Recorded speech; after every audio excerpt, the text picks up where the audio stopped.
Reporting for Jacksonville.com from Lucas Oil Stadium in Indianapolis, this is Gene Fournette, sports columnist for the Times-Union, with Jaguars beat writer Vito Stellino. After the Jaguars' pulsating 23-21 victory over the Colts on Josh Scobie's 51-yard field goal with 4 seconds left in the game, which literally might have saved the Jaguars' season. Vito, if the Jaguars fall to 0-3, and we all know that a Super Bowl team has never been 0-3. Not saying the Jaguars are going to the Super Bowl, but they might have been able to forget about playoffs as well had they fallen to 0-3. Scobie really saved the day. Yeah, I think 3 teams since 1990 have started off 0-3 and gone to the Super Bowl. Their season would have been effectively over had they lost. They needed this. This was just a huge win. Nobody was more relieved afterwards than quarterback David Garrard, who said he felt like it was 10,000 pounds being lifted off of the team's shoulders.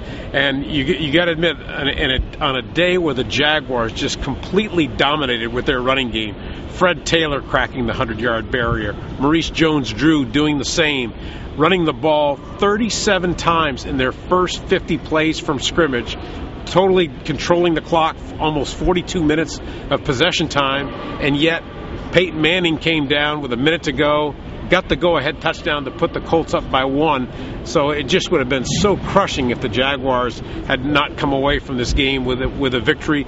But they did do that. What do you think this does for the future direction of their season? Well, it gives them hope. I mean, now they play Houston, so that they should be 2-2 going into those 2 big games against Pittsburgh and Denver before the bye. Now, last year they beat Houston, Pittsburgh, and Denver. They played all 3 teams last year, beat them all. So maybe this will, get them on a mini roll. That's what they need now. I mean, they're still in a huge hole. Tennessee has a 3-0 lead, and if they don't beat Tennessee in the second game, they'll be a wild card contender. I hope they're a wild card. They probably won't win the division if they can't beat Tennessee in the second game. So, but this at least gives them a chance to dig out of this hole. The Jaguars, probably, in addition to the running game, one of the best things they did today is they made Peyton Manning look pedestrian. Peyton Manning did not look like the old Peyton Manning. He missed Marvin Harrison twice when he got open downfield, getting behind Rashean Mathis. Another time, Rashean Mathis intercepted the ball on a pass intended for Harrison. It did look like Rashean interfered with Harrison on the play, but the play stood. But the point is, Peyton should have probably never thrown that ball. He let it hang a little too much, and he also had another interception in the end zone. He probably didn't see the safety, Brian Williams, coming over. That led to another interception. Peyton Manning having a 59.0 quarterback rating is very un-Peyton Manning-like. But give credit to the Jaguars' pass defense. They've been plenty vulnerable at times, but today they hung in there. Yeah, you said they hung in there, but actually, for how few times Peyton had the ball, he still got 3 touchdowns. It still wasn't a sterling performance by the defense. But you have to kind of wonder, is Peyton bothered because he missed training camp, or is he starting to lose it? I think, is he starting to lose a step, or his arm not what it was? He definitely didn't look like the old Peyton Manning.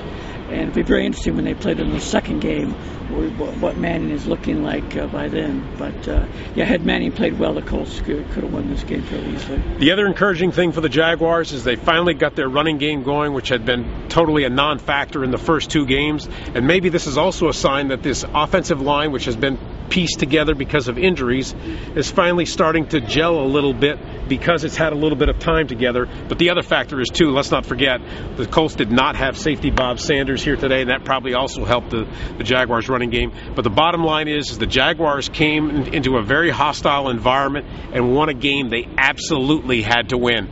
The Jaguars are now 1-2 going into next week's upcoming home game against the Houston Texans, and it just has totally energized the Jaguars from the standpoint of, I don't know if this team would have been able to mentally recover from 0-3, but give credit to Josh Scobie, give credit to the offensive line and Fred Taylor and Maurice Drew for delivering one of the biggest victories in Jaguars history. Reporting for Jacksonville.com from Lucas Oil Stadium, this is Gene Fournette and Vito Stellino.